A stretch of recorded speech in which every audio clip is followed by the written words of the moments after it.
अगर ऐतराज है इस जमाने को दो दीवानों के जीने से, अगर ऐतराज है इस जमाने को दो दीवानों के जीने से, तो ऐ खुदा हटा दे इस दिल का सिस्टम सीने से।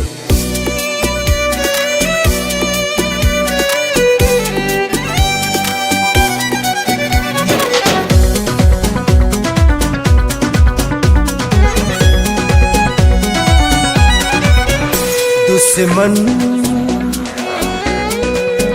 दुश्मन बनल जमाना, कैसे जिगी दीवाना। दुश्मन बनल जमाना, कैसे जिगी दीवाना। अपना भइल बेगाना हो, अपना भइल बेगाना, कैसे जिही दीवाना। दुश्मन बनल जमाना, कैसे जिगी दीवाना। दुश्मन बनल जमाना, कैसे जिगी दीवाना।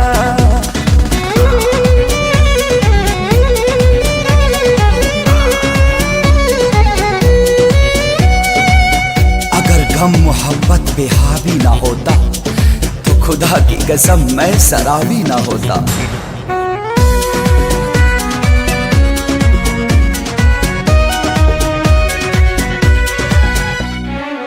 केहू न बेवफा झूठों सब बदनाम करे, समय के चोट पर मरहम ना कौनो काम करे। न हम कईनी बेवफाई, न वो कईनी बेवफाई, फिर भी हो खेल काहे हमनी में जुदाई। सभी लुटी गईल खजाना, सभी लुटी गईल खजाना, कैसे जी दीवाना।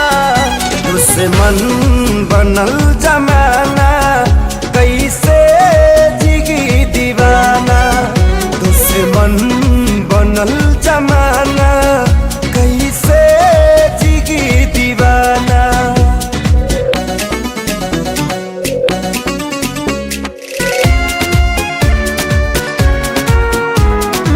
टूट कर ना जाने कब का बिखर गया होता। अगर मैं नहीं पीता तो शायद मर गया होता।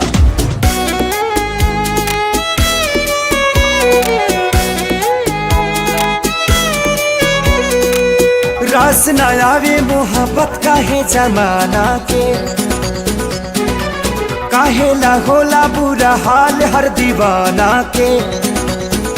घुट घुट के जहर ऐसन पीता पी कैसे, फाटल करे जयापन सिहिता सिह कैसे।